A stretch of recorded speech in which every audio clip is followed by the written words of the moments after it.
चहा. थँक्यू.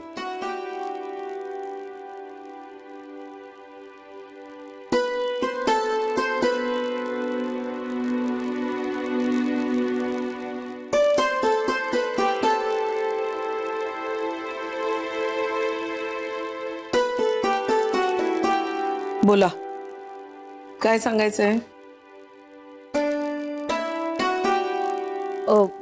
म्हणजे इतकं काही फरक पडणार नाहीये, पण पण असं म्हणजे माहिती असलेली बरी ना. आमच्या कानावर गोष्ट आली म्हणून असं वाटलं की तुलाही सांगावं. प्रस्तावना पुरे. आई, कांताने बहुतेक दुसरं लग्न केलंय.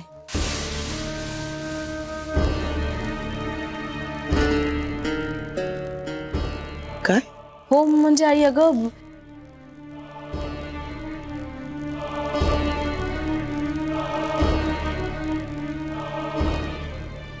आई, तुम्ही ठीक आहात ना?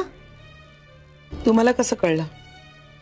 मला शरयूनेच सांगितलं की भाऊजींच्या आयुष्यात लग्ना आधीपासून ती होती म्हणे.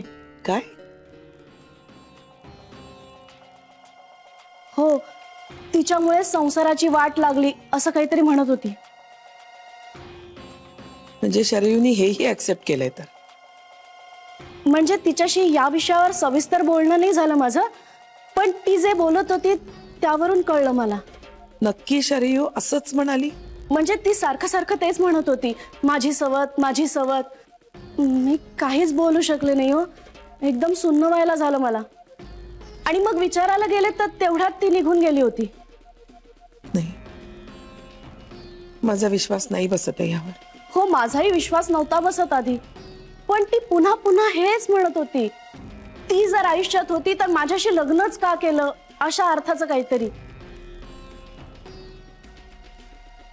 काय केलं या मुलाने हेच ऐकायचं राहिलं होतं. हा एवढा एक धक्का दिला नव्हता, तोही दिला आता. आई, तुला एवढा मोठा धक्का बसेल असं वाटलं नव्हतं मला. कांताचं वागणं विचित्र आहे, माहितीये ना तुला. बाकी काही असलं तरी कांताबद्दल या बाबतीत खात्री वाटायची मला. काहीही करेल, स्वतःच्या आयुष्याची वाट लावेल, पण हे असलं काही करणार नाही असं वाटायचं मला.